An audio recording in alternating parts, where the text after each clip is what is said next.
ಕಾನೂನಿನ ಚೌಕಟ್ಟಿನಲ್ಲಿ ಇಲ್ಲ. ರಾಜ್ಯಪಾಲರು ಬಿಜೆಪಿಯ ಕೈಗೊಂಬೆಯಾಗಿದ್ದಾರೆ. ಈಗ ಕೊಟ್ಟಿರುವಂತದ್ದು ಕಾನೂನಿನ ಚೌಕಟ್ಟಿನೊಳಗಿಲ್ಲ. ಅದು ನಾವು ಕಾನೂನಿನ ಪ್ರಕಾರ ಹೋರಾಟ ಮಾಡ್ತೀವಿ ಅಂತ ಗೃಹ ಸಚಿವ ಪರಮೇಶ್ವರ್ ಅವರು ವ್ಯಾಖ್ಯಾನವನ್ನ ಮಾಡಿ ಪ್ರತಿಕ್ರಿಯೆಯನ್ನ ಕೊಟ್ಟಿದ್ದಾರೆ. ಕಾನೂನಿನ ಚೌಕಟ್ಟಿನಲ್ಲಿ ಇಲ್ಲ ಅನ್ನೋದನ್ನು ಕೂಡ ಇವತ್ತು ನಾವು ಅವರಿಗೆ ತಿಳಿ ಹೇಳ್ತಾ ಇದ್ದೇವೆ. ಈಗ ತಾನೇ ಮಾನ್ಯ ಕೃಷ್ಣ ಬೈರೇಗೌಡರು ಕೇಂದ್ರ ಸರ್ಕಾರದ ನಿಯಮಗಳನ್ನು ಓದಿ ಹೇಳಿದರು. ತಮಗೆಲ್ಲ ಸ್ಟ್ಯಾಂಡರ್ಡ್ ಆಪರೇಟಿಂಗ್ ಪ್ರೊಸೀಜರ್ಸ್ ಅಂತೇಳಿ ಅವರು ಅಲ್ಲಿಂದ ಏನು ಬಂದಿದೆ ಕೇಂದ್ರ ಸರ್ಕಾರದಿಂದ, ಒಬ್ಬ ಪೊಲೀಸ್ ಅಧಿಕಾರಿನೇ ಕೇಳಬೇಕು, ಬೇರೆ ಯಾರು ಕೇಳೋಂಗಿಲ್ಲ ಪ್ರಾಸಿಕ್ಯೂಷನ್ಗೆ ಅಥವಾ ಇನ್ವೆಸ್ಟಿಗೇಷನ್ಸ್ಗೆ ಅಂತಕ್ಕಂಥ ವಿಚಾರವನ್ನು ಪ್ರಸ್ತಾಪ ಮಾಡಿದರು.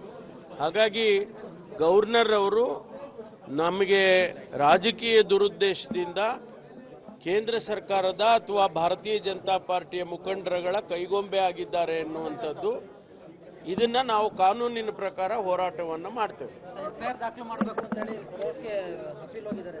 ಅವ್ರು ಹೋಗ್ಲಿ, ಅವರು ಅಪೀಲ್ ಎಲ್ಲ ಹೋಗ್ತಾ ಇರಲಿ.